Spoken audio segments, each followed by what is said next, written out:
കുറച്ച് നാളത്തെ ഇടവേളയ്ക്ക് ശേഷം വീണ്ടും തിരിച്ചെത്തിയിരിക്കുകയാണ്. ഞങ്ങൾ നാട്ടിലോട്ടൊന്ന് വന്നു. അപ്പം അതിൻ്റെ ഭാഗമായിട്ടാണ് നമുക്ക് കുറച്ചൊരു സ്പേസ് വന്നത്. അപ്പോൾ ഞാൻ ഇന്ന് ഒരു ഫംഗ്ഷന് പോകാൻ റെഡി ആയിട്ട് നിൽക്കുകയാണ്. ഇതാണ് എൻ്റെ അറ്റയർ. കൊള്ളാമോ? അപ്പോൾ ഇതിൻ്റെ കൂടെ പെയർ ചെയ്യാനായിട്ട് ഞാൻ ഉദ്ദേശിക്കുന്നത് നമ്മുടെ ഹഡ്സൺ സ്റ്റോറിയാണ്. ഞാൻ കുറേ നാൾ മുന്നേ നമ്മുടെ ഹഡ്സൺ സ്റ്റോറിയുടെ ഒരു ഇനിഷ്യൽ ഇംപ്രഷൻ ഇട്ടിട്ടുണ്ടായിരുന്നു. നിങ്ങൾക്ക് ഓർമ്മയുണ്ടോ? അപ്പോൾ ഇതിൻ്റെ ഫുൾ റിവ്യൂ ചെയ്യാനാണ് ഞാനും നിർത്തിയിരിക്കുന്നത്. കാരണം ഞാനിന്ന് ഒരു മാസമായിട്ട് ഇത് യൂസ് ചെയ്തുകൊണ്ടിരിക്കുകയാണ്. എനിക്ക് ഭയങ്കര ഇഷ്ടപ്പെട്ടൊരു ഫ്രാഗ്രൻസ് ആണ്. നമ്മൾ അന്ന് പറഞ്ഞതുപോലെ കൂടുതലും ലേഡീസിന് യൂസ് ചെയ്യാൻ പറ്റുന്ന നല്ലൊരു ഫ്രാഗ്രൻസ് ആണ്.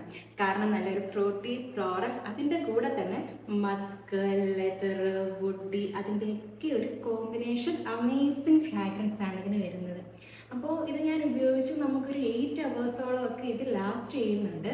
അപ്പോൾ ഫ്രാഗ്രൻസ് എന്ന് പറയുമ്പം പെട്ടെന്ന് മനസ്സിലാവണമെങ്കിൽ എനിക്ക് തോന്നിയിട്ടുള്ളത് ഒരു റോസിൻ്റെയും സാഫ്രോണിൻ്റെയും ബ്ലാക്കറിൻ്റെയും ഒക്കെ ഒരു ഡോമിനൻറ്റ് ഫ്രാഗ്രൻസ് ആണ് ഇതിന് വരുന്നത്. അപ്പം ലേഡീസിന് എന്തായാലും 100% ഇഷ്ടപ്പെടും. ലേഡീസിന് മാത്രമല്ല ആണുങ്ങൾക്കും ഇത് ഉപയോഗിക്കാം. അപ്പം എല്ലാവരും ഉപയോഗിച്ചിട്ട് അഭിപ്രായം പറയാം. Okay, thank you.